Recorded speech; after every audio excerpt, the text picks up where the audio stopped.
para o debate. Então, boa noite a todos, a todas.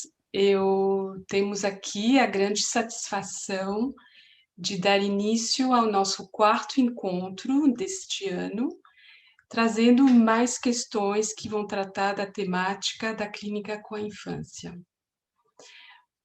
Sabemos que as análises com crianças são marcadas pela especificidade da presença dos pais no processo do tratamento, incluindo um manejo delicado com as transferências laterais no trabalho com eles.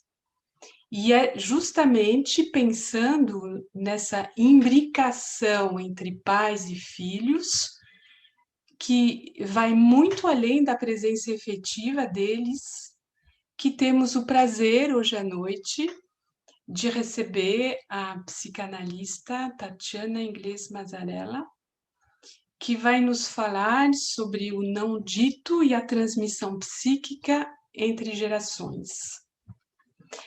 Bom, Tatiana, além de ser uma grande amiga e colega de longa data, Tatiana ela é psicanalista, membro do Departamento de Psicanálise do Instituto Sede Sapientia, onde é professora e supervisora do curso de Psicopatologia Psicanalítica e Clínica Contemporânea.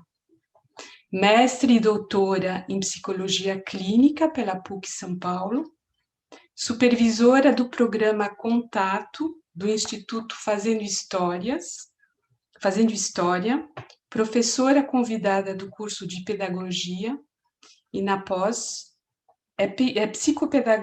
em Psicopedagogia do Instituto Singularidades. Tatiana é autora do livro Fazer-se Herdeiro, a transmissão psíquica entre gerações, que, como ela estava dizendo, vai ser relançado agora, e co-organizadora do livro Reflexões Clínicas no Contexto do Acolhimento. Pedimos que não interrompem a exposição com perguntas no chat, mas após a apresentação a gente abre para o debate e as perguntas poderão ser formuladas tanto oralmente quanto por escrito. Também a gente pede para que as perguntas sejam breves e objetivas, para que todos tenham a oportunidade de participar do debate. Então, agora passo a palavra para a Tati. Tatiana, com você. Bom, mais uma vez, boa noite a todos e todas. É um prazer muito grande estar aqui no Instituto Vox, né? A quem agradeço, Mauro, Grace, Cris, né? Vinícius, pelo convite. Eu sempre me entusiasmo muito por encontrar colegas interessados em discutir sobre a clínica e a clínica com crianças, né? Que é da onde veio especialmente aí a motivação para esse trabalho, que resultou numa dissertação de mestrado, né? E que surge a partir, como a Grace colocou na apresentação, né, de situações clínicas que me intrigavam muito e que estavam ligadas aí a repetições, né? Então, especialmente 3 casos, num primeiro momento, me chamaram a atenção. Eram casos em que as mães traziam, né? Em um desses casos era exclusivamente a mãe, outros eram os pais, mas isso vinha naquele momento muito através da mãe, em que elas viam o destino dessas filhas muito determinado, né, por histórias de suas próprias mães e de suas avós, né? E isso passa a me intrigar, né, pensando aí nessa trama transferencial que a gente está às voltas, né, com atendimento de crianças, pensando aí no lugar que essa criança está ocupando, né, tanto na história, né, quanto nesta pré-história, né, que está presente ali, em termos de constituição do sujeito e de formação sintomática, né. Então, a partir disso, eu parti para essa primeira pesquisa, que tinha como tema a questão do não dito, né, e já vou dizer um pouco para vocês, pensando em duas categorias de não dito, o não dito do proibido de dizer e o não dito do inominável, né, e já na banca de qualificação, uma das pessoas que estava na banca de qualificação, que era o Mauro Menches, faz uma provocação, né, que tinha a ver justamente com essa ideia de ditos insistentes, e aquilo ficou reverberando, né, e não foi possível trabalhar isso nessa primeira pesquisa, mas daí, como eu estava contando para o Mauro, isso resulta, então, numa segunda pesquisa, que se transformou numa tese de doutorado, daquilo que eu chamei de histórias recobridoras, né? A partir da ideia de lembranças encobridoras do Freud, mas fazendo de novo uma distinção, né, entre o que vem ali como lembrança encobridora, da ordem do retorno do recalcado, e o que vem aí de uma outro tipo de formulação, que a minha hipótese, né, partia de que elas vinham tamponar um trabalho de luto impedido, né? Mas escolhi para a gente conversar hoje a questão do não dito, né? E para isso, queria dizer algumas palavras iniciais sobre a questão da negatividade da transmissão, né? Porque a gente sabe desde o Freud, né, que a transmissão está colocada, né? Está colocada na constituição do sujeito, está colocada desde o tabu do incesto, do assassinato, como organizadores fundantes aí, né? Tanto em termos da possibilidade aí, né, de formação de cultura e de constituição. Mas que o negativo, como substantivo, né, é isso que está se referindo a uma ausência de representação ou de representabilidade. E que, então, essa é uma forma que me interessa particularmente pesquisar, pensando aí, né, que, como nos lembra Caes, a transmissão para o Freud é um termo polissêmico, né, e que se desde lá sobre o narcisismo uma introdução, o Caes recorta que o Freud vai levantar um aspecto da negatividade da transmissão ao afirmar que os sonhos de desejo insatisfeito dos pais vai apoiar o narcisismo da criança, né? Agora, são especialmente a partir dos trabalhos que o Caes produz, né, depois de 1985, que ele vai dar a ênfase a uma transmissão mais radical do negativo, né? Então, fazendo uma citação dele, não é só a partir do que falha e falta que a transmissão se organiza, mas a partir do que não adveio, o que é ausência de inscrição e de representação, ou do que, no modo de encriptação, está em êxtase sem estar inscrito, né? Então, esse autor vai destacar essa problemática da transmissão do negativo, né? E, a partir daí, vai pensar, então, né, num alargamento para além da ideia daquilo que se coloca no campo dos significantes propriamente ditos, né? E vai pensar aí, né, naquilo que ele chama, então, de significantes congelados, enigmáticos, brutos, sobre os quais não se operou um trabalho de simbolização, né? Então, o Caes vai propor que se pense aí numa transmissão direta, né, do afeto ou de um objeto bizarro, como modalidade de transmissão do negativo, e como representantes daquilo que escapa a uma atividade representacional e escapa à incidência do interdito, né?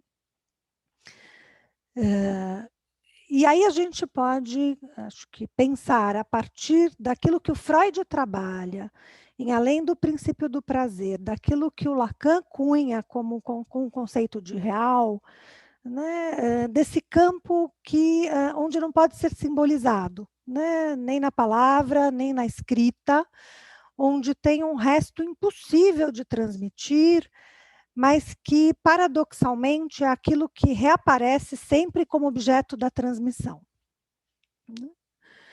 Então, essa seria a ideia da transmissão do negativo, né, que vai operar numa lógica daquilo que não pode ser contido, daquilo que não se retém, daquilo que não se lembra, daquilo que não encontra inscrição na vida psíquica dos pais ou das gerações precedentes, mas que vem se depositar ou vem se enquistar, né, como dizem, nomeiam alguns autores, na psique da criança, né? Então, esse campo onde a gente poderia pensar aí, né, situações, por exemplo, de doença, de crime, de objetos desaparecidos sem que reste um traço de memória, pelos quais não se realizou um trabalho de luto, né? E que, na maioria das vezes, numa certa modalidade, né, de não dito aí, nunca se falou, né? Então, assim como não se pode pôr em palavras situações que são excessivas, né? Sejam elas pulsionais ou sejam também da ordem de uma realidade traumatizante, né? Então, a gente pode pensar aqui, por exemplo, no campo das catástrofes, né? Das catástrofes históricas, das catástrofes naturais, sociais, e que vai ficar aprisionado sob essa égide de repetição, né? Esse retorno da coisa. Então, o Caes vai pensar aí, né, numa patologia de transmissão, como ele denomina, que vai afetar um sujeito em sua constituição, mas que está colocada aí, né, na relação com o outro, né, e que está sustentada por algo que ele também nomeia como um pacto de negativo ou um contrato grupal ou familiar sobre o negativo, né? Algo que, então, se faz ali nesse laço com o outro. E aqui que eu acho importante fazer uma distinção, né, de dois campos aí da transmissão geracional, né? Então, de um lado, pensando no não dito do proibido de dizer, né? Então, isso que é da ordem da transmissão por uma via do recalcado, mas também uma transmissão que está no campo do desmentido ou do recusado ou do forcluído, né? E que, embora sejam mecanismos distintos, a gente poderia agrupá-los todos, pensando aí em distinções, né, nessas categorias do negativo.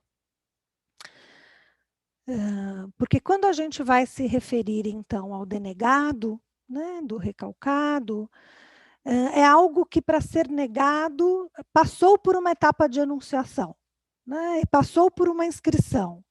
Então, Freud vai dizer que a denegação, né, utilizando-se do não, ela remete aí a algo que está inscrito, né? O Rossolato vai lembrar, então, né, da forclusão, né, como um termo também aí cunhado pelo Lacan e ligado à psicose, para pensar nessa dimensão da falta do recalque originário, né, que produz, então, uma falta do significante. E que, então, há um lugar, né, instalado aí desse vazio do nada, né, e que impede, né, então, essa possibilidade aí de formação de uma rede, né? Agora, diferentemente da forclusão, a recusa, o desmentido, ela vai recair aí sob uma dimensão não verbal, né, que tem a ver com os traços de percepção, né, o que torna implícito, né, e o que requer do trabalho de análise uma reconstrução desses aspectos que levaram à clivagem, né. Então, o Penault, né, tem um livro que se chama Figuras da Recusa, Aquém do Negativo. Ele vai propor que essa elisão do sujeito, ela entra aí como um mecanismo de defesa da recusa, né, e que então tem um destino pessoal marcado por esse discurso atávico do grupo familiar de origem, né? E que a possibilidade de dar ou não dar sentido a isso está atrelada, então, ao campo das significações, no qual, desde bebê, a gente já está imerso. Mas que a relação estabelecida com isso que ocorreu, né? Então, com isso, com a ordem ali, que a gente poderia pensar ali, né? Em termos dessa realidade, ela é marcada por um ordenamento realizado pela linguagem, mas uma linguagem que é entendida para além, inclusive, de um discurso verbal, exclusivamente verbal, né? Então, como a gente poderia pensar aí, né, a questão dos segredos como algo em torno dessas categorias do não dito, né? Pensando que os segredos podem ser essas histórias escondidas, né? Escondidas por uma via daquilo que não se pode falar, mas que um dia foi falado, né? Ou a gente pode pensar também, né, nesse segredo pautado aí por uma dimensão de negatividade.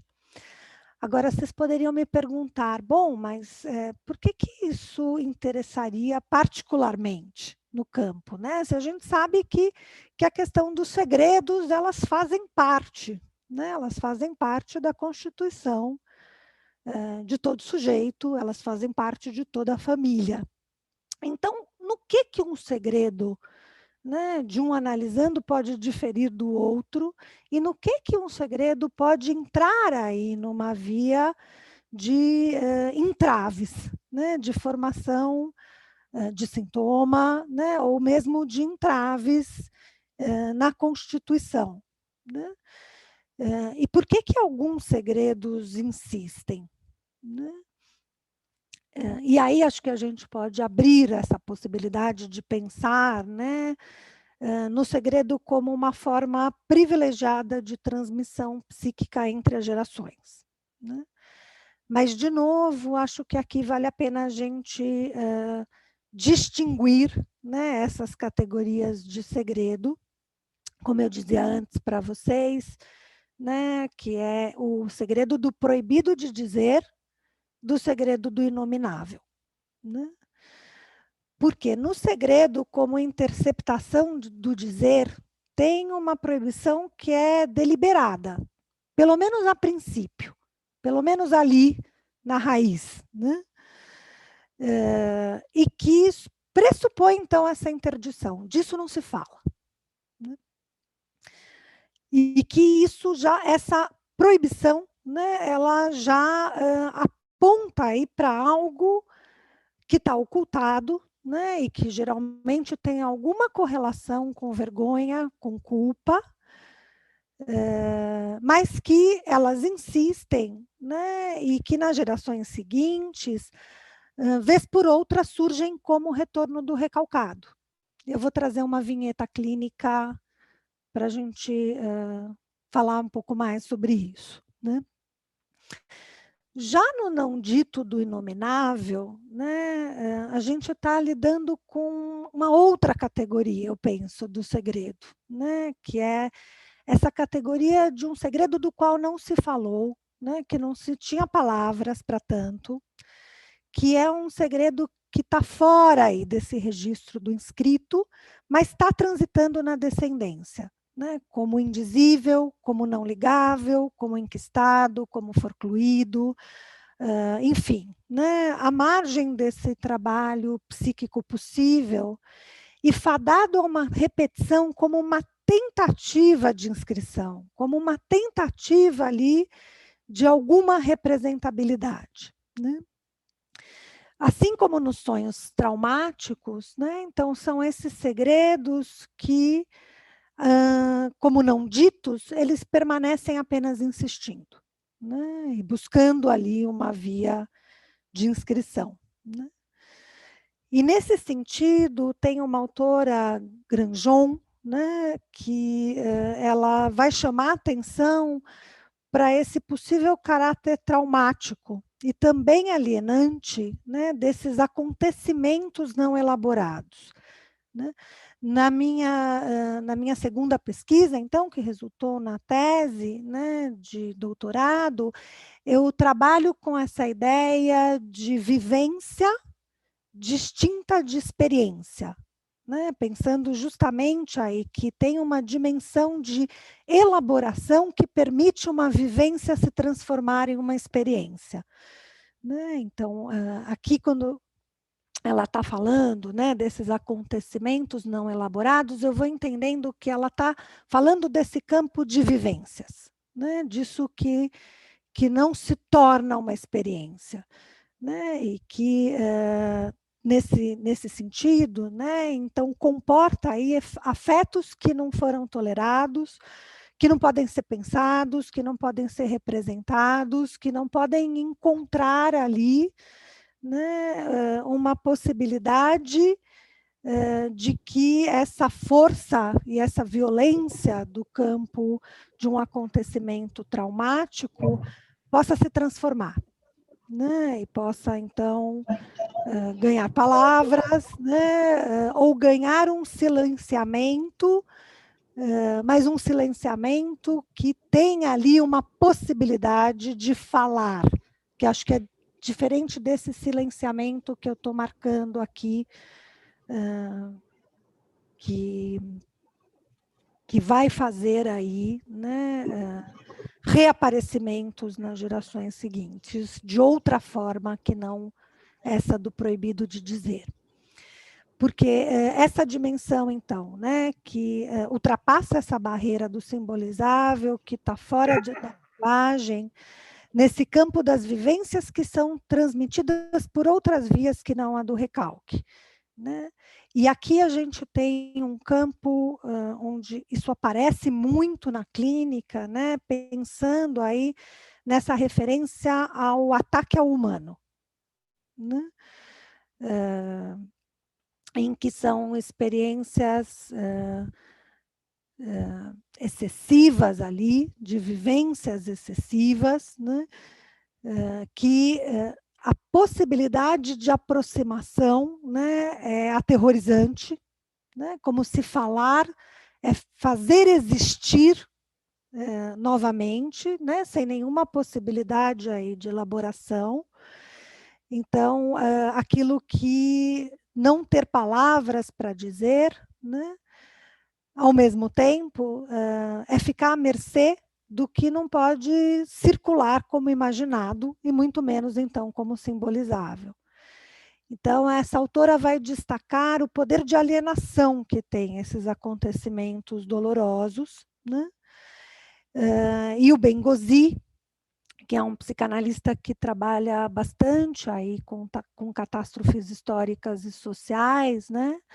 Vai ressaltar que tem um aspecto comunitário do indizível que potencializa muito essa impossibilidade de representação. E aqui vou pedir licença para vocês para fazer uma citação de um trechinho dele, né? Então, palavras do Bengozi. Serão necessários 50 anos para que certos sobreviventes dos campos de concentração comecem a falar. Siderados pela humilhação dessubjetivante e pelo sentimento de que outros não suportariam, por sua vez, ouvi-los. Fiquei muito impressionado pelo caráter conflitivo da relação que há entre a geração dos sobreviventes e a de seus filhos, traduzido pelo sofrimento daqueles que nomeamos de segunda geração ou geração pós-Shoah. O diálogo parece ocultar-se nessa geração, para se restabelecer com a terceira geração. Né? Entre, então, a possibilidade de falar de avós e netos. E daqui a pouquinho também vou trazer uma vinheta da minha clínica, que tem a ver com uma situação muito próxima disso que o Bengozi descreve. Bom, então, pensando aí, né, na conversa entre nós, eu fiquei pensando que seria bacana poder trazer algumas vinhetas para alimentar a nossa conversa depois, né? E para isso, então, eu pensei em 4 vinhetas, né? Duas que são da minha clínica, né? Então, o caso Roberto é esse que eu chamei de caso Roberto, que tem a ver com essa citação do Bengozi, mas que eu quero começar pela Radmila Ziguris, né, em que ela traz aí um caso de uma analisanda em que tem uma questão de um segredo em torno de um roubo, né, da avó, que então, para a gente pensar aí nessa dimensão do retorno do recalcado, né? Depois eu quero trazer uma segunda vinheta, que é essa da minha clínica, né, que é de uma criança, que eu chamei de Mateus, e que é um caso aí que eu chamo do segredo desmentido, né? Um terceiro caso, que é um caso de psicose num adolescente, atendido pelo Bernard Penot, e a quarta vinheta, que é do caso Roberto. Então, vou começar pela Radmila, né, que é um texto que um texto que se chama O Olhar Selvagem, né, que está num livro As Belas Lições, um livro antigo da Radmila, e que ela vai trazer, né, esse caso, e o recorte que eu vou fazer da vinheta do caso é um recorte para pensar a questão da transmissão psíquica, né, que é o meu foco na releitura do caso que ela traz nesse livro, em que ela vai falar do segredo numa terceira geração de mulheres de uma família. Né? Então, ela atende uma mulher que na época deve ter uns 40 e poucos anos, que seria, então, a terceira geração. Né? Então, que a gente pode pensar aí num exemplo de transmissão psíquica transgeracional, né? E que se coloca uma repetição que é imposta por esse segredo, né? Esse segredo da ordem da dimensão do proibido de dizer, né? E esse segredo segue insistindo até que essa insistência aí, a partir de um ato analítico, né, da analista, possa ser mexido, possa ser trabalhado, possa ser algo ser dito sobre isso, né, ser colocado em palavras e criar uma história ali, né, essa apropriação que faz da história analisanda, onde só existia uma força de repetição. É uma mulher que ela vai contando que ela sente uma irritabilidade muito grande pela forma como ela se vestia, né? A analista, então, se irrita, e que intrigava muito, porque ela vinha sempre com um colar de pérolas. E a analista diz, olha, eu não sabia dizer muito bem porquê, mas aquilo me incomodava terrivelmente. Era uma análise que não andava, né, que me fazia sentir, ela vai dizendo, muito pouco criativa, né, podendo trabalhar pouco, e aí ela diz um dia, né, que ela levanta, né, sem isso ser uma algo que tivesse sido programado, né? Mas ela pega analisando, leva pela mão e fica de frente para uma estátua que ela tinha acabado de colocar ali na sala de atendimento. E aí, diante dessa estátua, né, a analista fala, né, para essa analisanda, então, da imobilidade que ela experimenta na transferência, né? E aí ela diz que, para surpresa dela, surge uma novidade, que essa senhora sorri pela primeira vez, né? E aí ela diz que ela fica muito apreensiva, né, com aquilo que aconteceu e aguarda a sessão seguinte. Na sessão seguinte, né, ela diz que a analisanda conta para ela que ela sentiu uma coisa muito estranha depois daquele final daquela sessão, porque ela saiu na rua e ela ficou com muita vontade de correr e de gritar. E que ela acabou fazendo isso, e que quando ela fez isso, ela perdeu o colar, aquele colar de pérolas, né? E aí ela fala, olha, eu não sei bem por quê, mas eu tenho uma impressão, diz a analisanda, que quando eu perdi esse colar, alguma coisa se despertou em mim. E quando ela vai contar isso para a analista, ela faz um lapso, né? E ela vai falar que ela perdeu o colar, e ela fala, eu perdi o meu calar.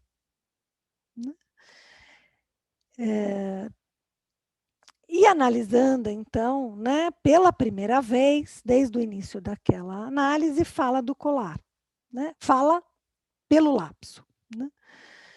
E a analista diz que, a partir, então, desse incidente, né, no qual ela perdeu o colar, a analista diz que, então, ela também deixa a condição dela de calada e pergunta para a analisanda qual é a origem daquela joia, né?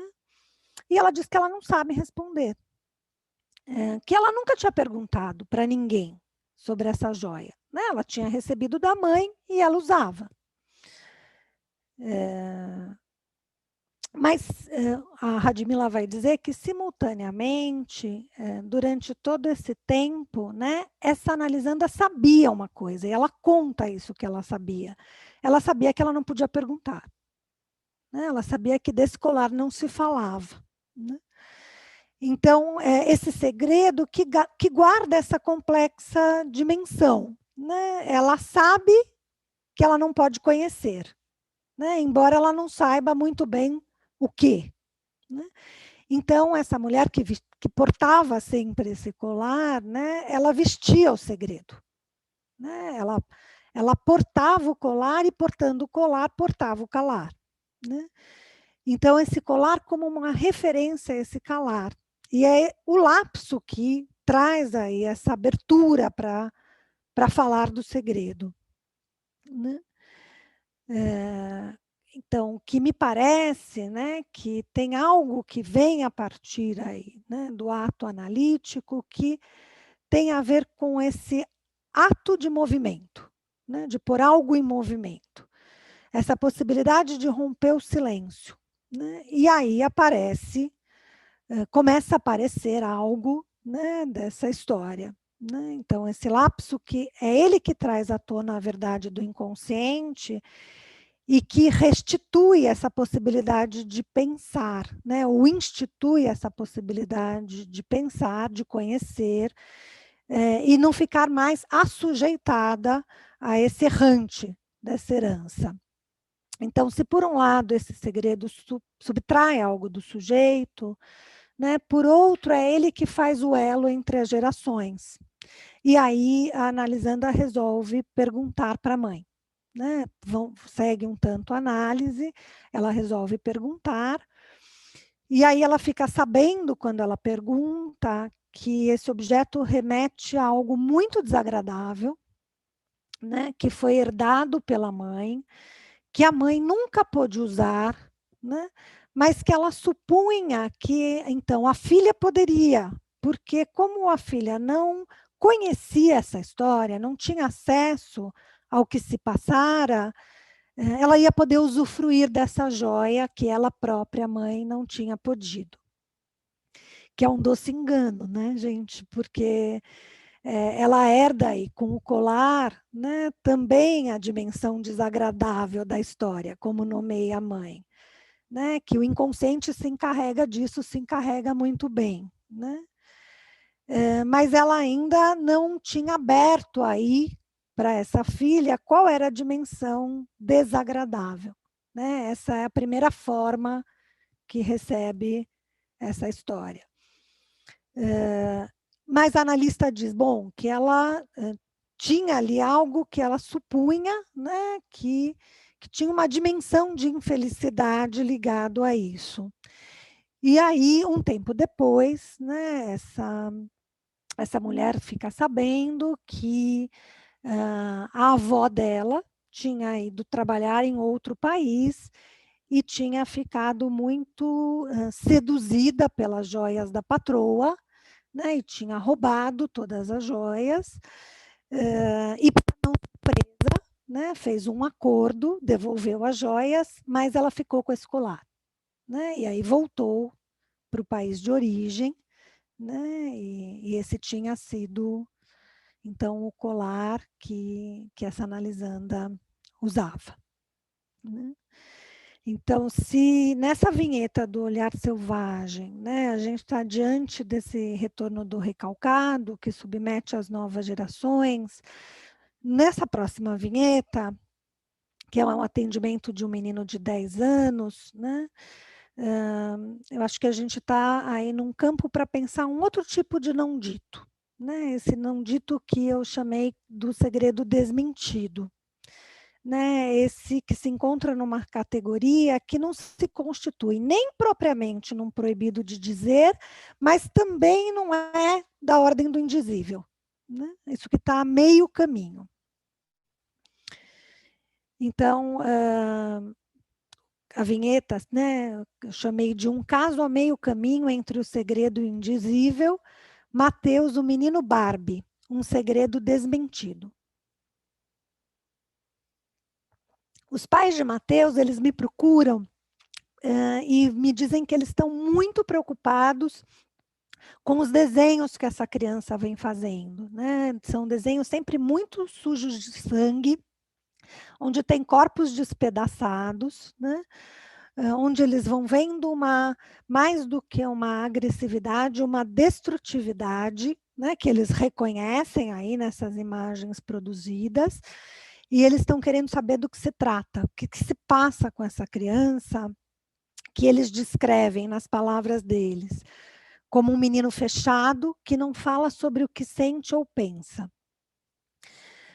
Uma outra preocupação que eles têm é com a alimentação, né? Eles vão dizendo que é uma criança que faz refeições intermináveis, é uma criança que se recusa a comer, ou que leva muito tempo para comer, né? E que enrola os pais, também palavras dos pais. E essa questão provoca muito a família, especialmente a mãe, né, que vê ali, tem uma sensação de insuportabilidade assistindo essa criança, né, nos momentos de refeição.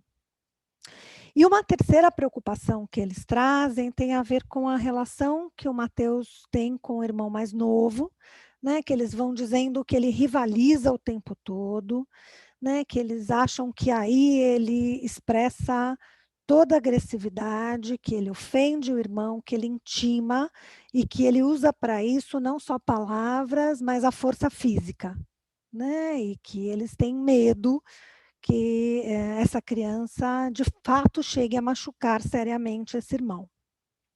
E naquele momento eles fazem uma aposta de que uma análise poderia ajudá-lo para dar conta daquilo que não é possível conversar. Eles me falam, quem sabe alguém de fora, né, possa nos ajudar com aquilo que a gente não consegue.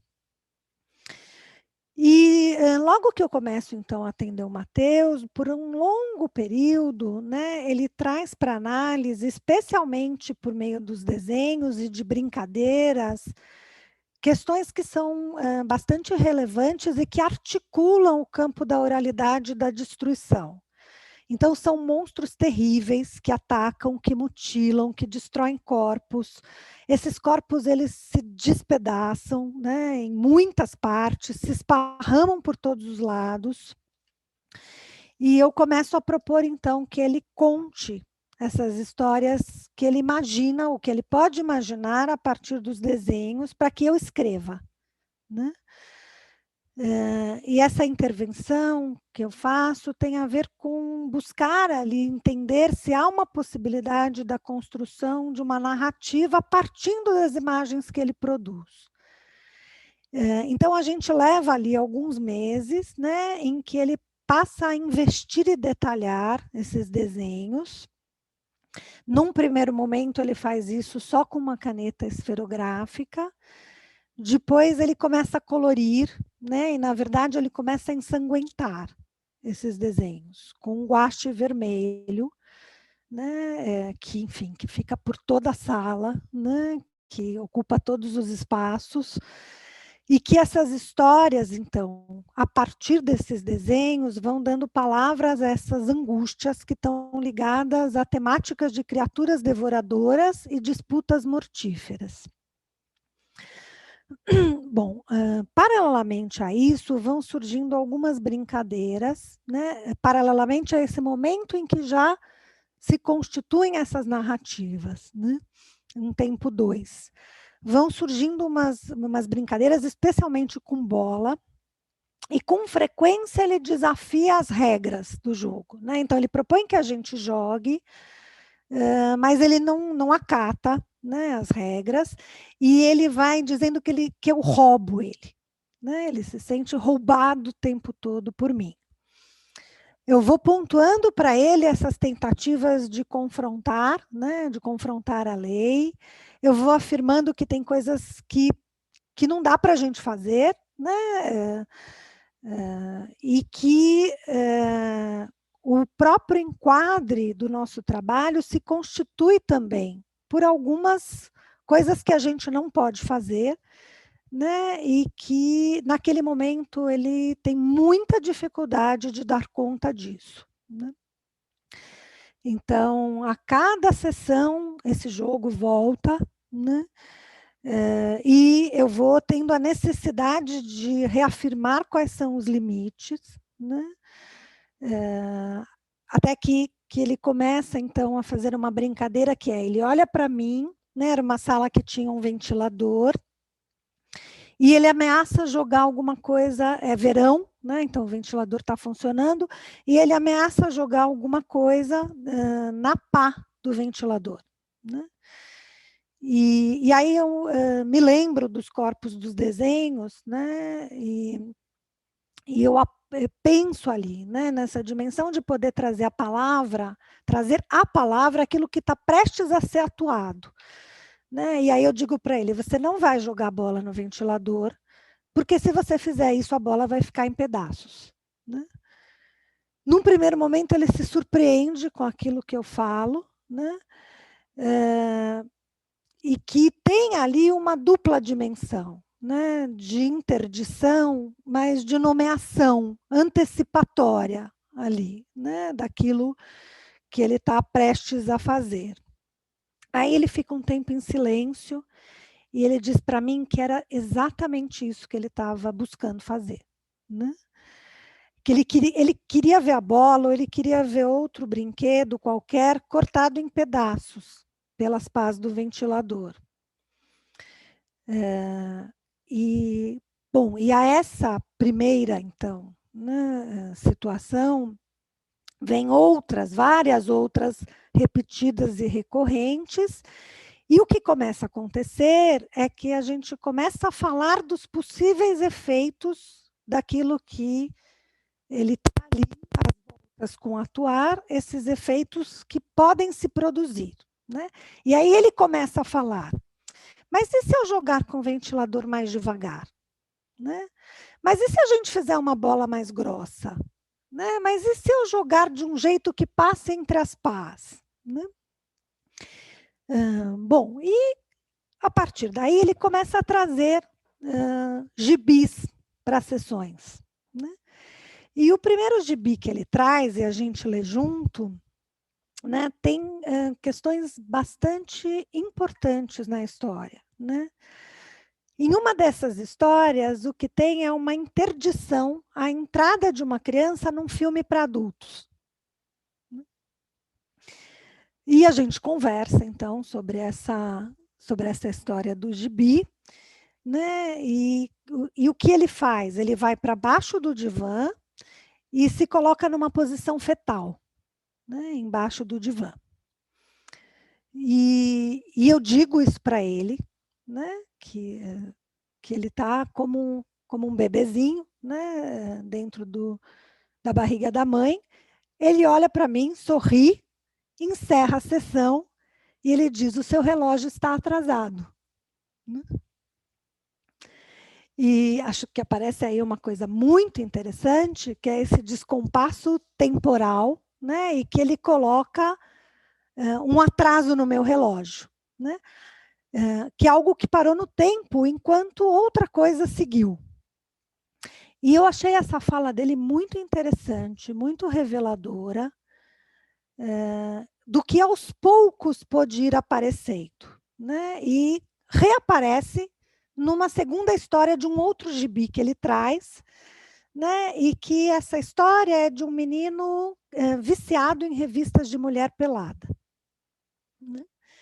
Então, pensando nessa sequência, né, parece que aqui ele traz um contraponto daquele tempo congelado, né, daquela outra sessão.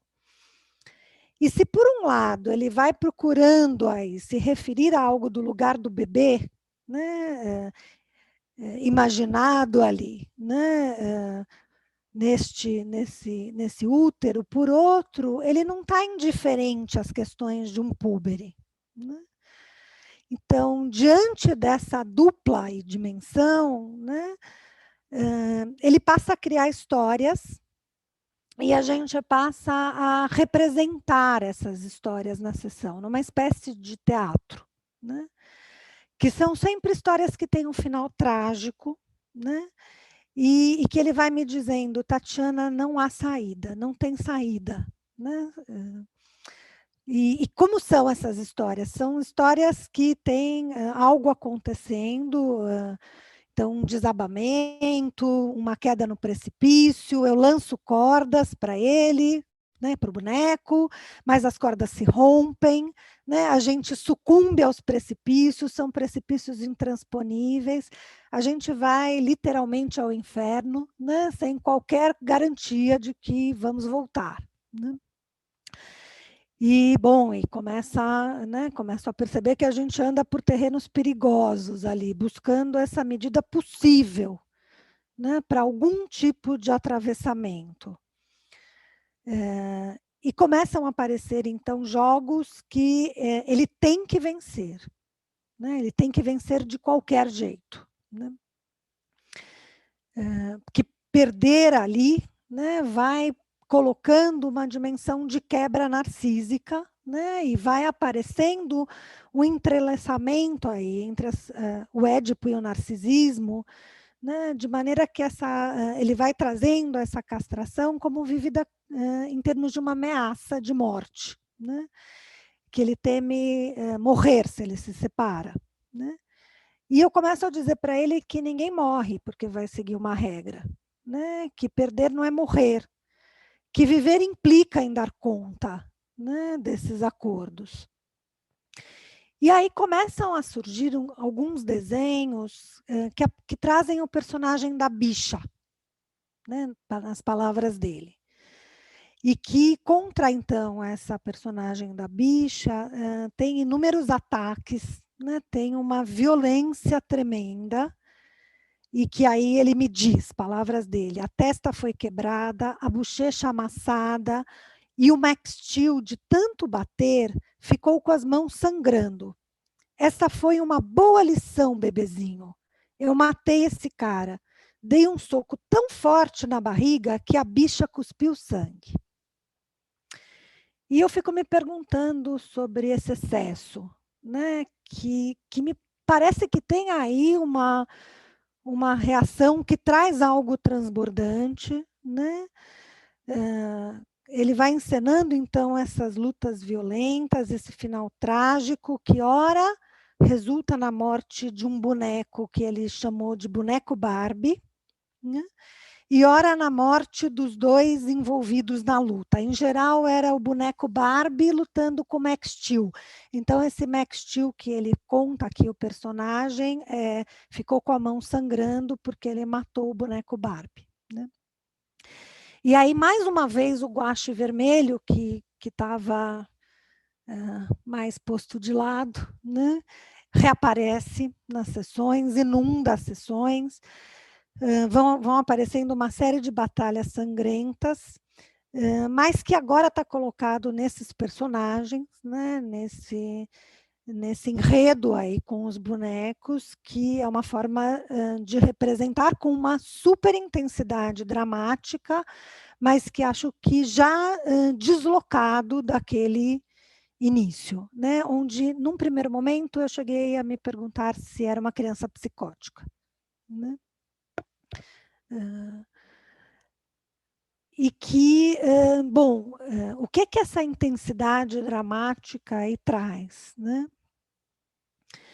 Começa a aparecer, né, então, uma questão desses meninos que viram meninas, né? E num dos atendimentos eu interpreto isso. Ele me olha muito espantado e ao mesmo tempo aliviado, e ele fica com uma voz embargada, e aí ele me diz que ele de um pavor, que ele vive em solidão, que é que o corpo dele, né, se transforme num corpo de menina.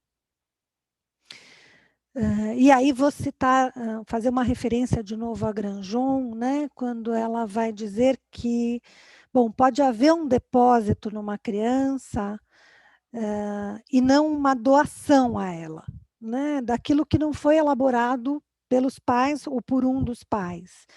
E que nesses casos a gente pode pensar no sintoma, né, como algo que tenta aí, né, servir para algum receptáculo desse negativo, né, que dá alguma formatação para essa herança transgeracional.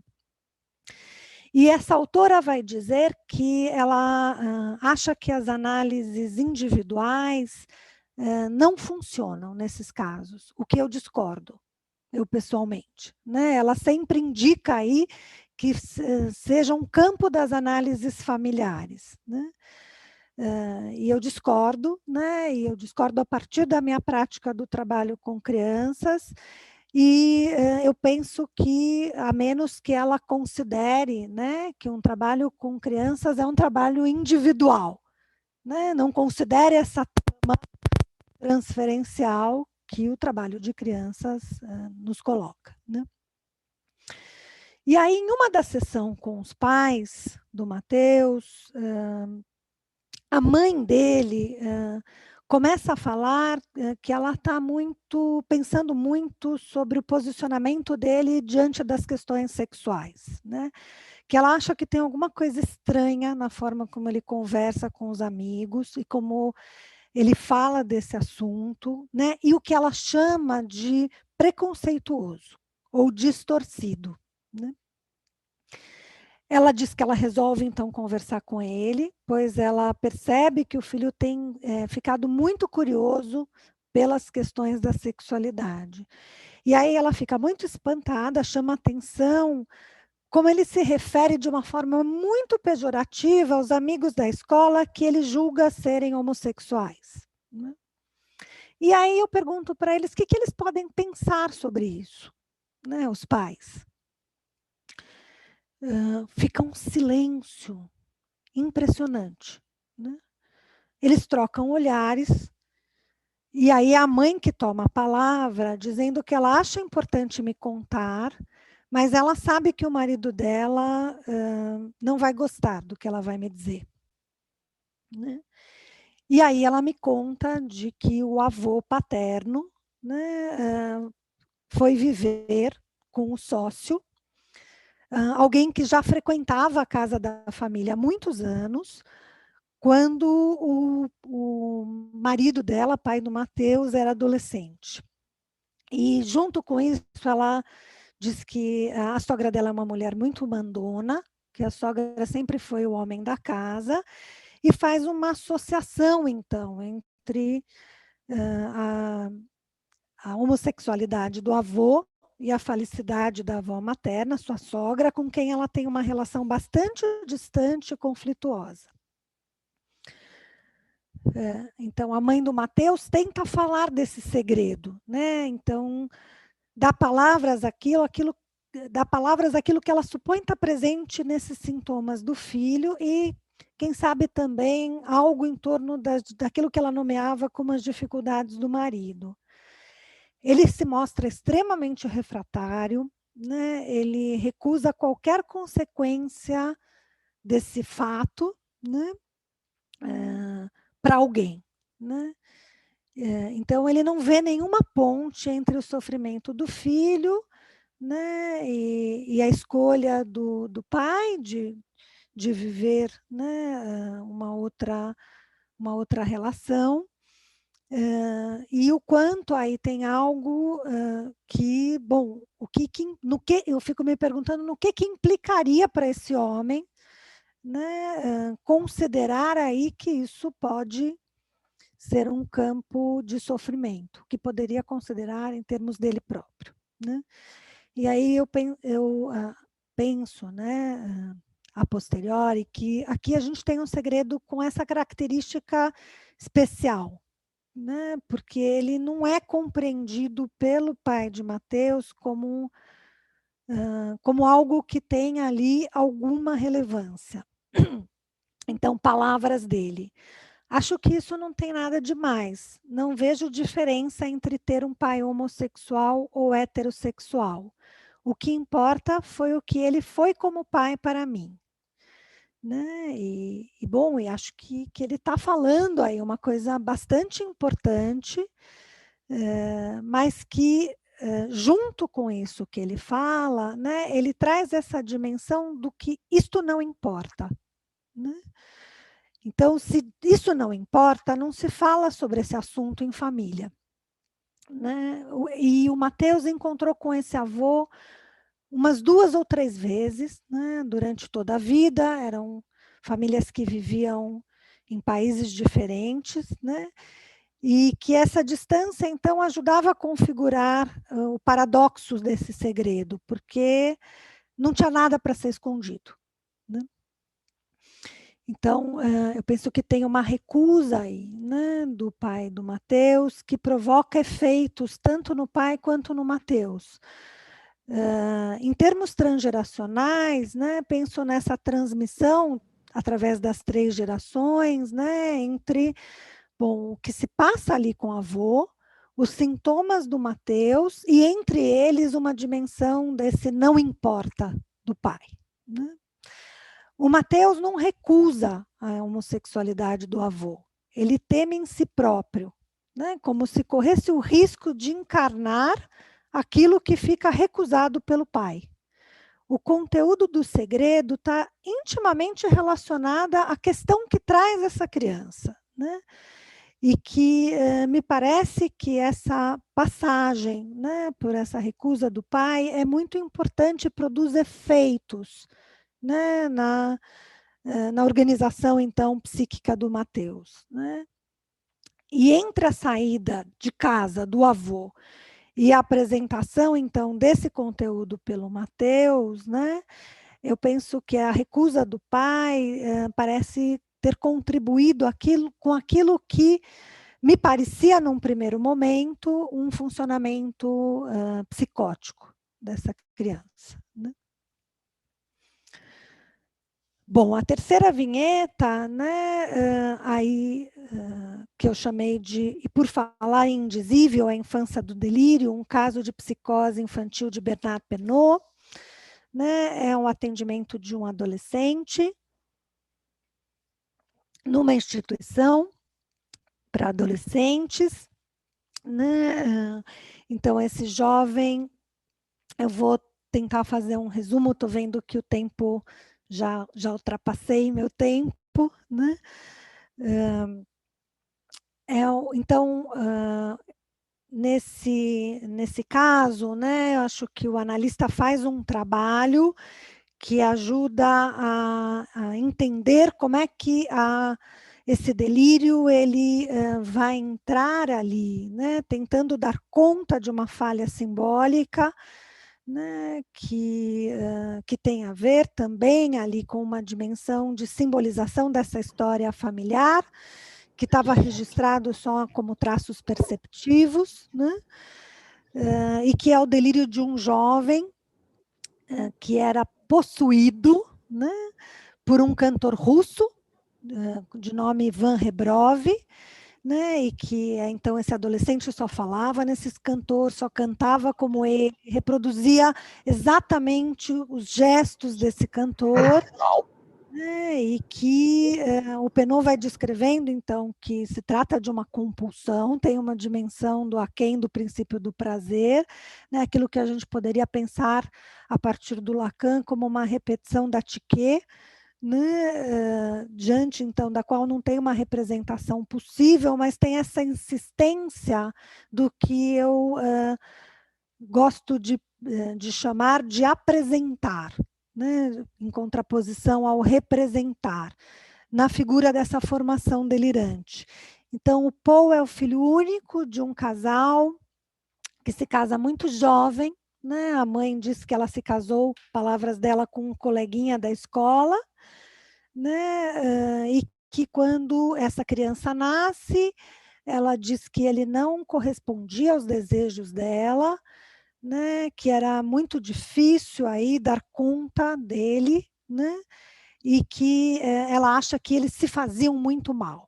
Ela fazia muito mal para o filho fazia muito mal para ela. Ela entra numa depressão materna importante, né, um quadro que o analista diz que tinha um aspecto melancólico, com risco de suicídio. E esse menino, então, viveu até os 4 anos sob os cuidados de uma babá, e depois ele é internado num colégio na Suíça. Foi uma contraindicação, né, da equipe que tratava dele, na época, que ele retorna, então, aos 6 anos, quando a mãe está melhor, mas aí ele faz um primeiro delírio nesse retorno do colégio interno. Então, essa equipe o conhece nesse segundo tempo, né? Ele teve um outro trabalho, que não, depois eu posso indicar para quem se interessar em ler o caso em detalhes, né? Um trabalho que o Penaud faz uma crítica em relação à forma como se fazia o trabalho ali com o Paul, mas que ele chega, então, né, na instituição aos 14 anos, né, desculpa, um pouco depois dos 14 anos, mas aos 14 anos, logo depois da bar mitzvah, é quando ele novamente faz um outro delírio, esse delírio do Ivan Rebrov, né, que tem uma forma tão compulsiva e invasora, vai descrever a equipe, quanto o primeiro delírio. No primeiro delírio, ele era uma ambulância, né? Então, acho que aqui, né, é importante ressaltar esse dado, lembrando que a bar mitzvah é esse ritual de passagem, no qual o menino tem ali celebrada a sua entrada no mundo dos adultos, na comunidade judaica, e que tem a exigência de responder por si mesmo. E é nessa hora que o Paul cai, né? Então, o Penaud vai dizendo que ele vai acompanhando, né, nessa formação delirante, uma tentativa desesperada do adolescente dar conta aí de uma despersonalização, né? E o analista começa a ficar muito atento aí aos possíveis nexos entre o fator desencadeante do delírio e as questões, então, desse adolescente, né? E ele resolve, ele faz, enfim, reuniões de equipe, retoma, então, a história, né, dessa família, recupera, então, a história de que a mãe do Paul é a filha de um casal, né, cujo marido, então a mãe dele, o avô materno, foi pego pela polícia parisiense em 42 e foi morto logo depois da sua deportação. A avó e a mãe, ainda criança, foram protegidas por uma família católica, né, ficaram acolhidas nessa família, iam às missas dominicais, e aí a mãe do Paul diz que nesse momento ela tinha uma necessidade muito grande de gritar no meio da missa, que ela era judia, né, mas ela se casa com um homem que palavras, né, do pai do Paul, indiferente perante a questão judaica. Né? Isso chama a atenção do analista, da história, né, da mulher dele, e o Penaud resolve, então, fazer um trabalho bastante sistemático de reentrevistas, né, com essa família. E a partir do momento que ele vai dizendo que tem algo que está quase intangível em relação a esse adolescente que só fala, né, do tema do Rebrov, que é o cantor. Então, nesse trabalho sistemático que ele começa a fazer, né, ele vai descobrindo elementos fundamentais, né, que se apresentavam, então, no delírio. Então, esses elos que possibilitam fazer um certo serzimento desses fragmentos históricos que até aquele momento, né, estavam aí só apresentados. E o que ele recolhe? Né? Ele recolhe como dado que o bisavô materno, então, o pai deste pai da mãe do Paul, que foi morto logo depois da deportação, era cantor, né? Assim como o avô paterno. E o delírio dele reunia características, então, desses dois ancestrais. Por quê? Porque o bisavô materno era judeu, cantava em russo para uma plateia que falava Yiddish.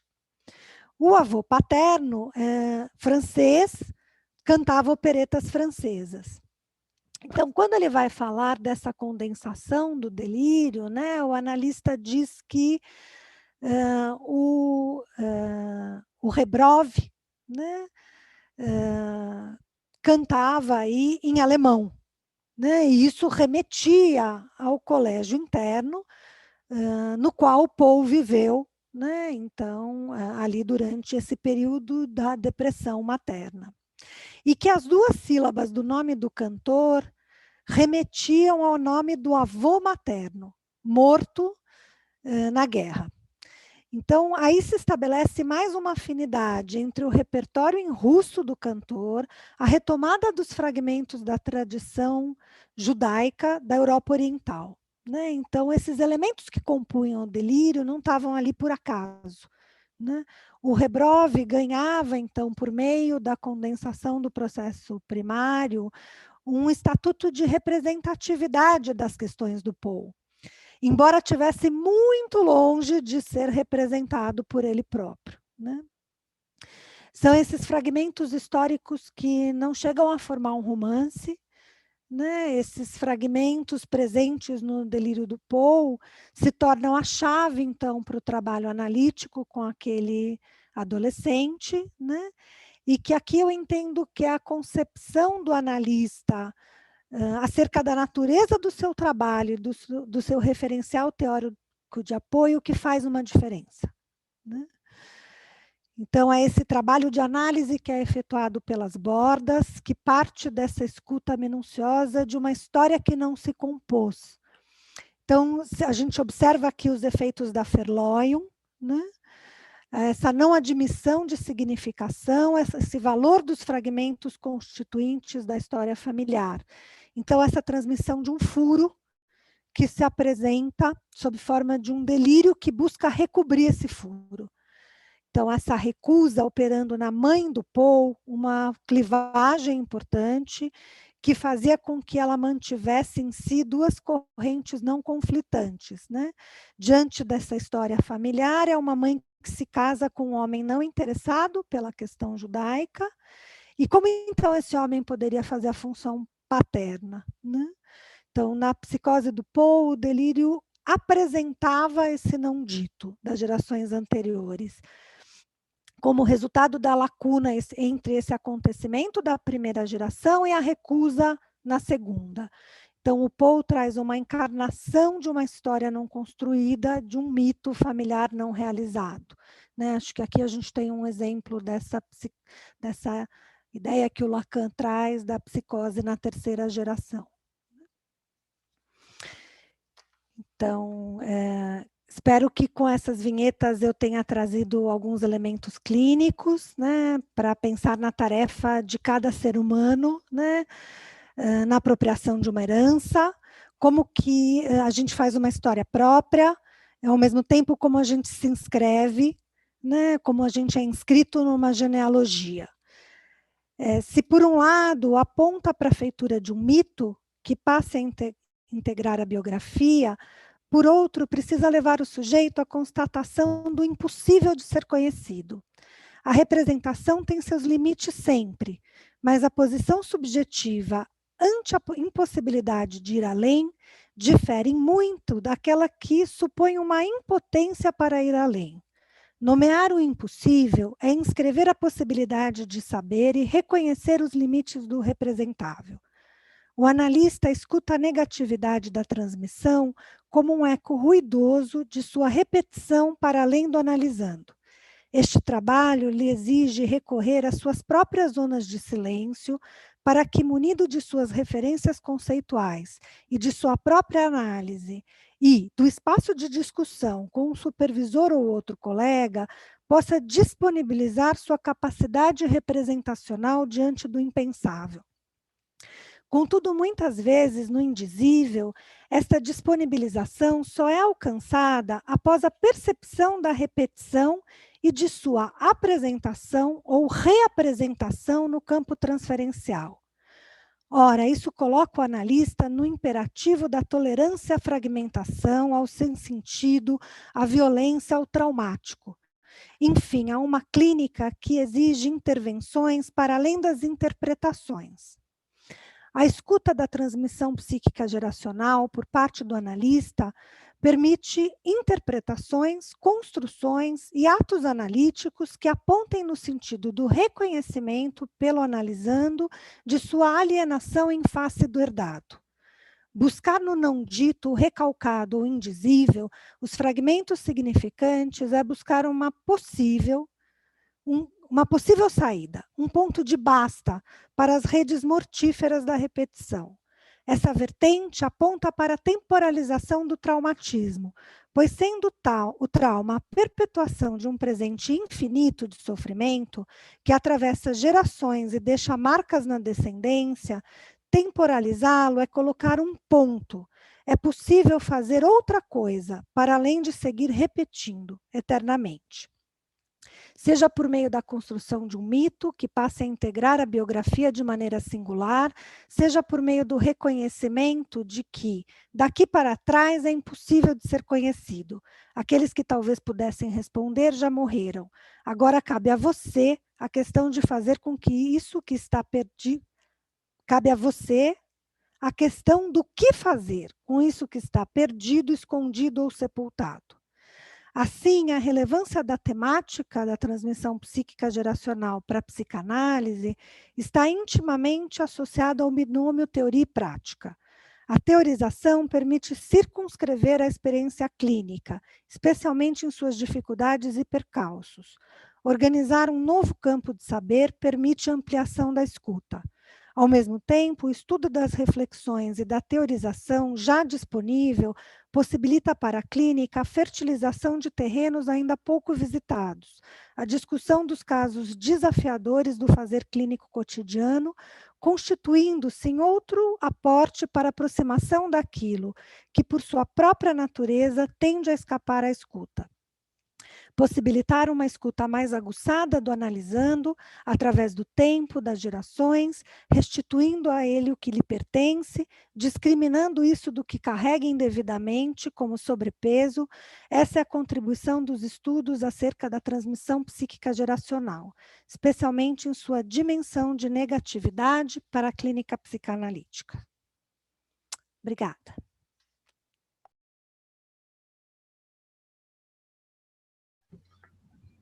Obrigada, Tatiana, muito obrigada, foi muito rico sua apresentação, a gente aprendeu muitas coisas. Eu abro para as perguntas, quem estiver interessado, está aberto.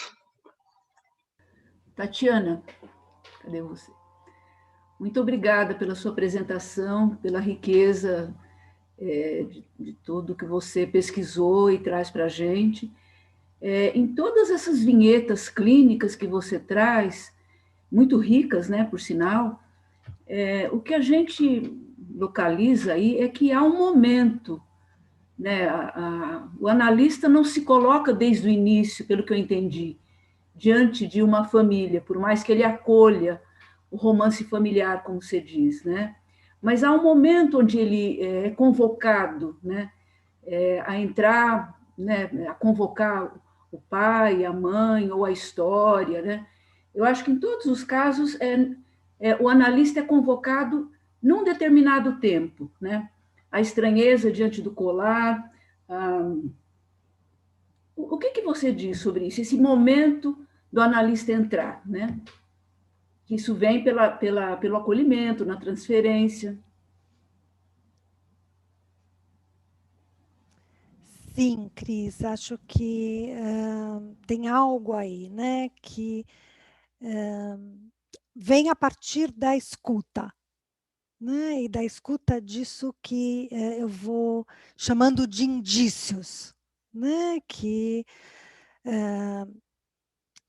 e que é todo esse cuidado aí, né, como acho que você bem nomeou, né, de ser algo que vem, seja pela produção de uma criança, né, pela questão que traz os pais, por uma atuação, né, por momentos da análise em que algo, né, nos leva a fazer questão, né, a partir ali desses elementos que vão se compondo no atendimento. E acho que a tua pergunta é muito importante porque me dá, enfim, a oportunidade de falar, né, que tem sim uma busca quando a gente pensa nessa temática, mas não é essa busca ativa, direta. Né? Acho que isso é importante porque justamente aí acho que faz pensar nisso que é da ética da psicanálise, né? E que precisa ser sustentada, né? Mesmo pensando aí, né, em tomar a questão da repetição em termos geracionais, né? E o cuidado que isso tem, né? E o cuidado no manejo que isso tem, né? Porque o analista não está lá para ser um revelador de segredos, né? Nossa função é outra, né? É colocá-los a trabalhar, né? Olá, Tatiana, tudo bem? É o Oi, Vinícius. Vinícius. Olá. Tudo bem com você? Tudo bem. Agora prazer pessoalmente, né? Prazer pessoalmente. Muito obrigado pela apresentação e também pelos textos que você compartilhou. Assim, eu quero reconhecer aqui que você tem uma certa orivesaria com as palavras, e aí, lendo os textos, é muito fluido, né? A leitura ela é muito gostosa de ir acompanhando os conceitos e também muito bem escritos, né? Eu até comentei com a Cris e com a Grace sobre isso. Minha pergunta, rapidinho, para abrir a oportunidade para as outras pessoas, se a gente pensa no retorno do recalcado, eu queria saber se você fez alguma tese ou pensou sobre o porquê do fenômeno de que esse recalcado ele pode retornar não na geração dos filhos, mas na geração dos netos, ou seja, como se pulasse uma geração aí. Se você puder mencionar algo a esse respeito, se você já viu na sua clínica isso acontecendo, eu agradeceria. Uhum. Bom, deixa eu ver primeiro se eu entendi a pergunta, porque acho que você está colocando de que pode ter aí um aparecimento na terceira geração, também da ordem do segredo do proibido de dizer, né? Como essa dimensão do retorno do recalcado, que acho que é essa vinheta que eu trago a partir do caso da Radmila, né? Que é isso? É isso mesmo. Sim. Então, acho que a gente pode tomar essa vinheta para pensar ali, né? Nisso que quando, então, né, a mãe, né, quando a filha vai perguntar para ela, diz: bom, como você não viveu a dimensão desagradável, né, você estaria livre disso. E o que a analista vai trazendo, né, é de uma dimensão de desagrabilidade que toma a vida toda, né, dessa mulher, né, que vai aparecendo. Enfim, eu fiz um recorte, mas ela vai contar em muito mais detalhes no caso, né, que é uma mulher com uma dificuldade muito grande aí, né, de poder produzir, né, de poder, pensando no Freud, né, as questões no amor e no trabalho, né, e que faz sintoma aí nesses dois campos, né, e que eu penso que o que tem aí da ordem desse retorno do recalcado no sintoma que remete, então, a esse desagradável, que é a forma que passa pela segunda geração, né, pela primeira, né, é algo da ordem, então, desse delito que comete a avó e do qual ela se envergonha e vem, enfim, praticamente fugida para o país de origem, né, e como isso, então, reaparece na analisanda. Não sei se eu te respondi. Sim, sim. E até foi interessante quando você mencionou esse momento pós-Shoah, né, que tem esse período em que todos aqueles horrores eles não são contados ou recontados, e aí muito depois isso reaparece nas gerações que vieram depois. E eu gostei muito também dessa figura, porque fala muito desses segredos, não é? Que tem a ordem do indizível, do inominável, do proibido e também do segredo. Eu também pontuo essa, digamos, classificação que você colocou, que às vezes na escuta isso pode vir de uma maneira mesclada, mas na maneira como você colocou no seu texto, eu achei bem significativo.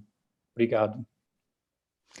Eu que agradeço. E vou te dizer, Vinícius, que se esse tema te interessa, no livro eu trabalho com 2 outros materiais, que é um documentário feito pelo Spielberg, que se chama Rompendo o Silêncio, né, que é uma série de entrevistas com senhores e senhoras que foram crianças durante a Segunda Guerra e que estiveram nos campos, e com um livro que se chama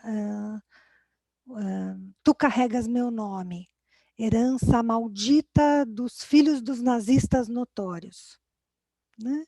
Em que eu vou trabalhar ali a partir de um livro escrito por um jornalista que encontra, depois que o pai morre, anotações que ele tinha, porque ele estava querendo escrever um livro sobre essa temática, né? Ele toma esse trabalho e ele vai, então, entrevistar os filhos desses nazistas notórios e vai, enfim, tentar entender o que está se passando na vida deles, né? E que acho que é um material que também né, são essas outras produções, né, culturais, que acho que também são aportes para a gente pensar junto com os casos e com a clínica, né, essa temática. Sim, sim, enriquecem muito. Obrigado. Quero agradecer também a você pela sua exposição, Tatiana, e fazer algumas observações para ver o que você pode comentar com Sim. sua colaboração aqui. O tema que você nos traz, em geral, associa-se uma ideia de silenciamento no sentido de que a pessoa não lembra, não consegue falar. Interessante na sua exposição é que você traz um silêncio que é barulho, ele é barulhento. Então, nesse sentido é que me chamou a atenção, porque já muda a acepção habitual do silêncio e até mesmo do silenciamento daqueles que se recusam a falar, por exemplo, em relação às experiências mais traumáticas, né? Que fazem o voto de não falar. A primeira coisa que me chamou a atenção foi esse destaque que você deu a um silêncio que é barulho. Mas um barulho também que não fala no sentido da concatenação significante. E aí a gente começa a entrar num tipo de complexidade, né? Então, qual é o estatuto que tipifica a constituição desse barulho? A gente pode dizer muito rapidamente que isso se enquadra, segundo você trouxe, na via da repetição pela tique, como você mesma mencionou. Mas ouvindo você, eu também me lembrei de uma articulação antiga do Nagy, onde ele fala das patologias do objeto,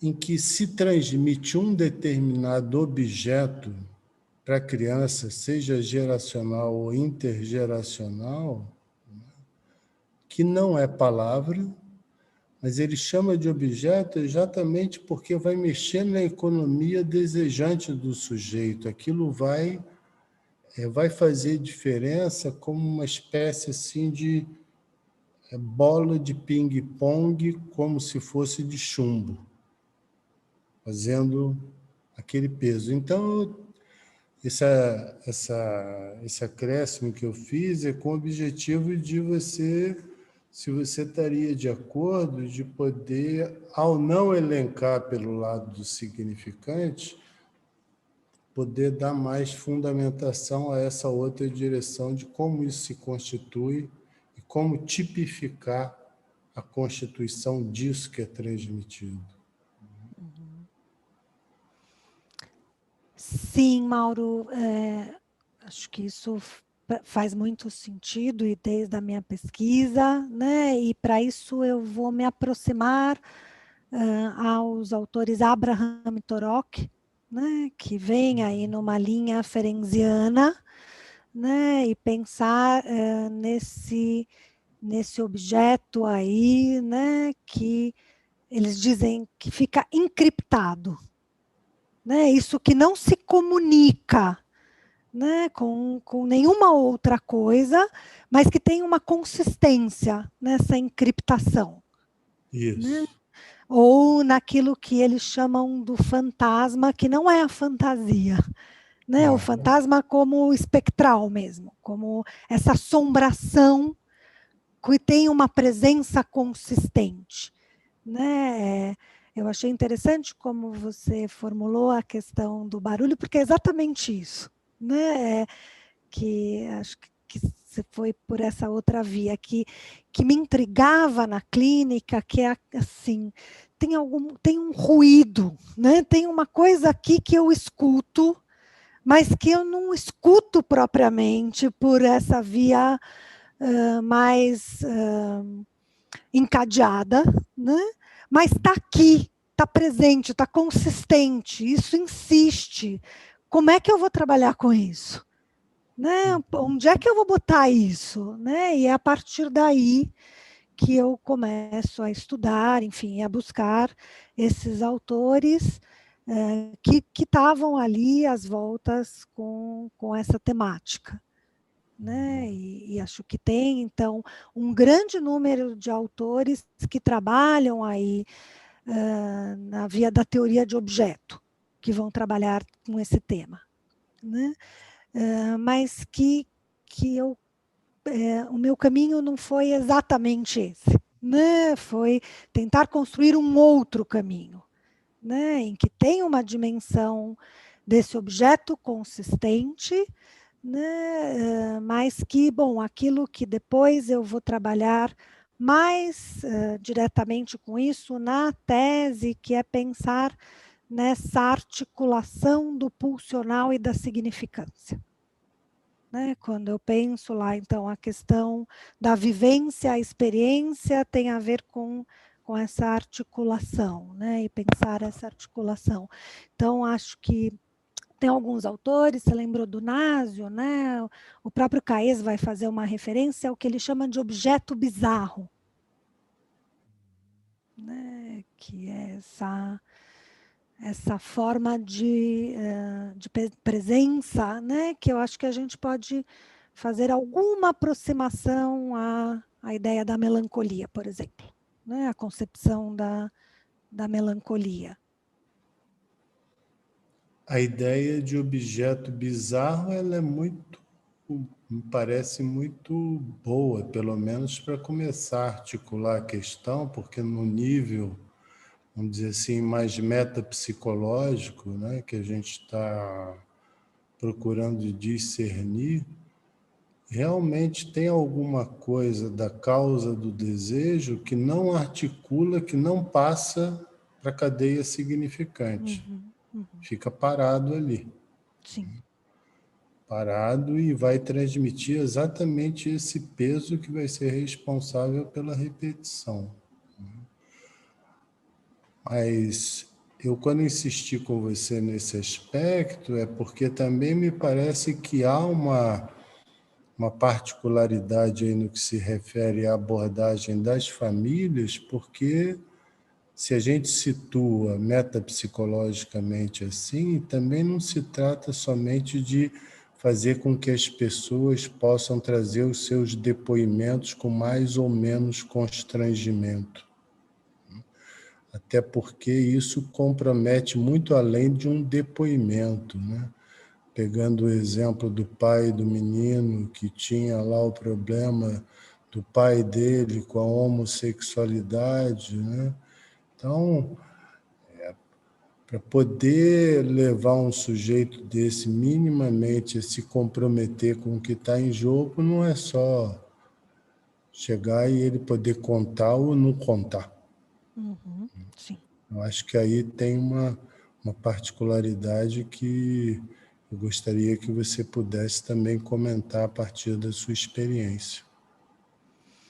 Sim, vou começar dizendo de uma questão mais específica da análise com crianças, né? Que acho que ali eu também me deparava com um limite deste enquadre, né? E que acho que a dimensão aí, né? Concordo com você, não tem a ver com o depoimento, mas com uma ideia que me parece mais interessante para pensar, que é a testemunha, né? O testemunhar. Né?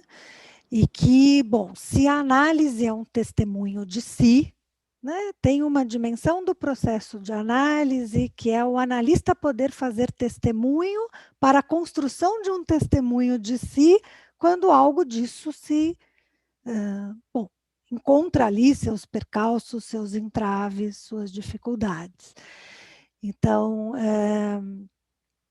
acho que tem uma dimensão desta abordagem aí, né, do que seria, então, o trabalho com crianças e o limite do trabalho com esses pais, né, e aquilo que poderia se derivar, né, se assim os pais toparem, em espaços outros, né, porque também não dá para o analista de crianças dar conta de tudo isso, impossível. Isso. Né? Então, como tem algo que começa ali, que pode se abrir, mas que depois vai precisar ser encaminhado e dividido em termos do trabalho, senão se perde ali algo da especificidade do trabalho com aquela criança. Uhum. É isso aí.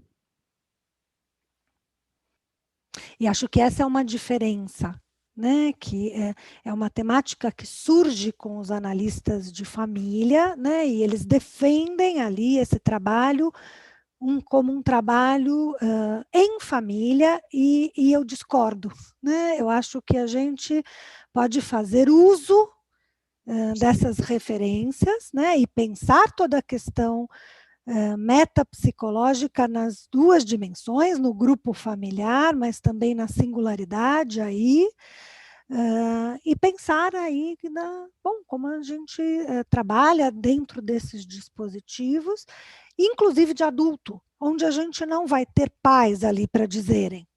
Isso. Né? Acho que esse trabalho também pode ser feito.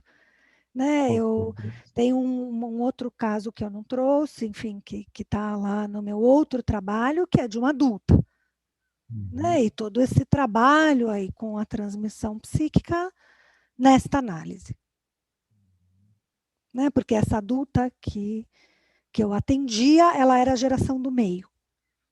Né? Ela era a segunda geração. Né? E também entendo esse como um trabalho possível, né, e desejável nas análises de adultos. Quando eu te perguntei sobre essa particularidade da forma de tratamento disso que não foi articulado em palavras pelos pais, não somente porque isso, como você bem disse, implica um determinado tipo de manejo que não pode condicionar a análise da família. Uhum. Mas, em contrapartida, há uma sensibilidade também, uma dificuldade aliada a isso, que é o fato de que, se você fica muito somente detido no aspecto do não dito, agora ter passado a ser dito, toda a economia psíquica que está em jogo nesse silenciamento e até muitas vezes de desconhecimento continua atuante na família. Então, você pode começar a mobilizar o tratamento daquela questão na criança. Mas se as resistências se mantêm sólidas, tipo assim, tá bom, doutora Tatiana, a gente reconhece aqui diante da senhora que é isso. Nós vamos para casa e vamos manter o silêncio tal como era. Entende? Tem uma sensibilidade nisso que é difícil de manejar, né?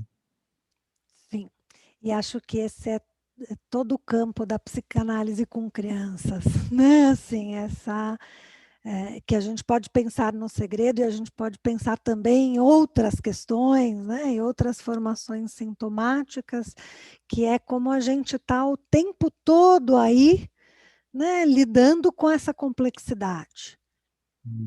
Né? Esses deslocamentos que podem ser deslocamentos que produzem mudança de posição ou podem ser deslocamentos estrito sensu. Né? E que aí, bom, pouca possibilidade de efetiva mobilidade. Né? Agora,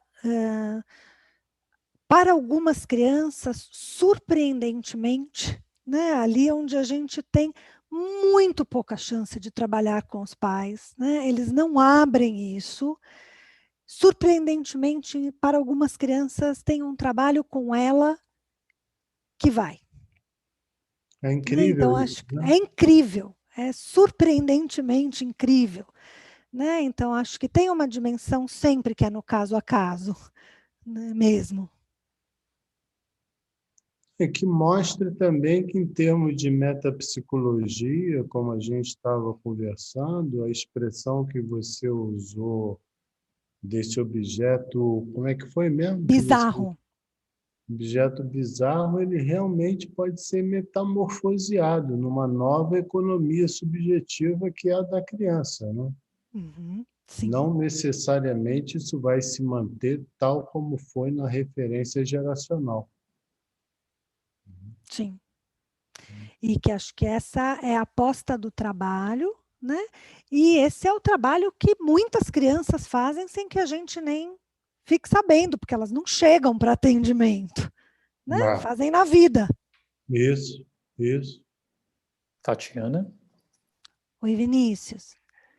A Larissa Nagatani colocou aqui uma pergunta. Ela escreveu: e quando não conseguimos ter como conhecer mais sobre esse passado? Por exemplo, casos de adoção no qual a criança não tem mais o contato com os pais biológicos, ou pessoas que os antepassados já morreram. Uhum. É muito boa. É Larissa, né? Larissa. É muito boa, Larissa, a sua pergunta, e acho que ela se aproxima aquilo que a gente estava falando, né? Que a partir do que eu estava respondendo para o Mauro, pensando nas análises de adultos, né? Acho que você está colocando situações nas quais a criança não vai ali ter, né? Na presença, né? Na cena analítica desses pais. Agora, como isso aparece? Isso me fez lembrar, Larissa, agora ele é adolescente, mas ele era criança quando eu comecei a atendê-lo, que é um menino que foi adotado aos 4 anos e que, enfim, ele tem algum acesso à história dele, porque onde pelos abrigos, né, onde ele passou, fizeram alguns registros, os pais adotivos tiveram acesso a esses registros, e acho que essa é uma outra questão que a gente não vai ter tempo de discutir aqui, mas acho que é uma outra questão super interessante para a gente pensar e que, enfim, eu penso muito sobre ela pelo trabalho que eu faço no contato, né? Mas que um dia, numa sessão, ele fica extremamente angustiado, né? E aí ele começa a gritar, né? Isso a partir de uma brincadeira na casinha de bonecas, né? E tinha um bebê, e era um bebê que tinha que dar conta da família, né? E ele começa a gritar e dizer: eu estou preso aqui, alguém me ajude, está tudo escuro, né? E ele começa a descrever um lugar e começa a gritar, né? Bom, e a partir daí a gente vai trabalhando na sessão, né? E que, bom, tinha ali algo que era, para pegar a história do objeto bizarro, era bizarro, né? O que se passava, não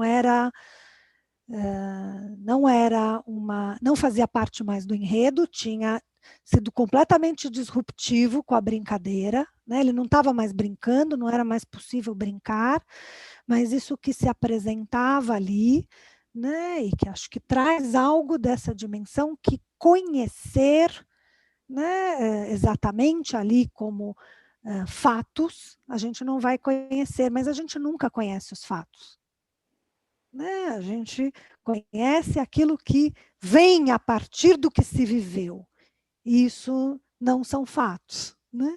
Então, acho que, respondendo a sua pergunta, Larissa, o que esta criança traz, o que esses pais adotivos trazem, né? O que se produz ali em análise, e é com esses, de novo, isso que eu vou chamando com esses indícios que a gente vai escutando.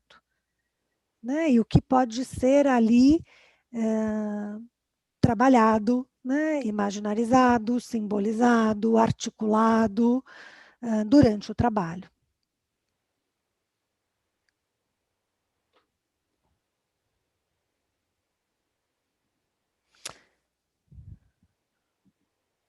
Era isso, Larissa? Eu acho que ela já não está, mas... Não? Tá. Sim, muito obrigada. Estou aqui. Muito obrigada mesmo. É que eu fiquei pensando na questão do colar, né? Se essa a Lisandra não tivesse ainda essa mãe para explicar, para saber dessa origem do colar, como que ficaria isso, né? Então foi isso que me lembrou, assim, e o caso das adoções mesmo, que muitas vezes as pessoas não têm acesso a nada, né? Não sabem nada da origem e tal. Mas muito obrigada. Se eu tiver o tempinho, posso contar uma curta vinheta. Posso? Vinícius, Cris, Grace? Pode sim, claro. Tá, estou pensando num outro atendimento, Larissa, que eu fiz de uma adolescente, né? Enfim, que é uma adolescente que tinha sido adotada muito bebezinha, né? E que chega muito deprimida, né? E é uma análise muito difícil, né? E numa determinada altura, ela começa a ter sintomas físicos, né?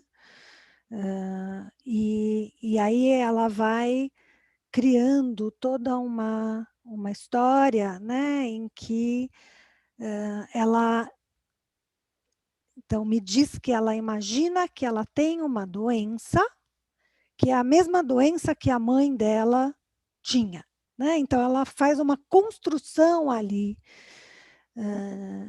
de uma narrativa em torno de algo que ela imagina que remete a essa história anterior, né? A essa história vivida ali com os pais, né? E que a partir daí abre toda uma possibilidade de trabalhar com isso que não foi um colar que ela recebeu, mas que ela imagina que foi uma doença que ela herdou, né? E que a mantém ligada a uma família de origem, porque eram pais adotivos que se sentiam muito ameaçados com qualquer pergunta que essa menina pudesse formular, né? E que viviam aí um terror de que algum dia ela pudesse ter interesse em procurar, né, esses pais, e especialmente essa mãe, né? Muito interessante. É justamente o que eu pensava mesmo, assim, essa questão desse conflito de famílias mesmo, talvez, né? Dessa pessoa com um passado de uma outra família inserida nessa nova família que pode tornar isso mais segredo ainda, né? Uhum. Sim, Muito. como tem algo aí em torno de silenciamentos, silenciados ou barulhentos, né, Mauro?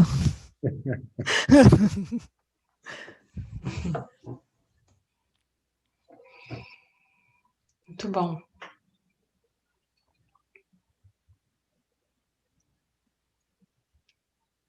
Bom, a gente já está chegando no final aqui. Tatiana, Tati, eu queria muito agradecer a sua disposição, a riqueza do seu relato, dos seus relatos, a sua disposição em falar da sua clínica, que, diante de um público tão... muita gente, né? Muito obrigada, Tati, e agradeço a todos pela presença e se encontrar no próximo encontro. Obrigada a todos e uma boa noite. Eu agradeço também pela acolhida, né, pelas perguntas, pela discussão. Foi um prazer ter estado aqui com vocês essa noite. Seja sempre bem-vinda. Obrigada. Obrigada, Tati.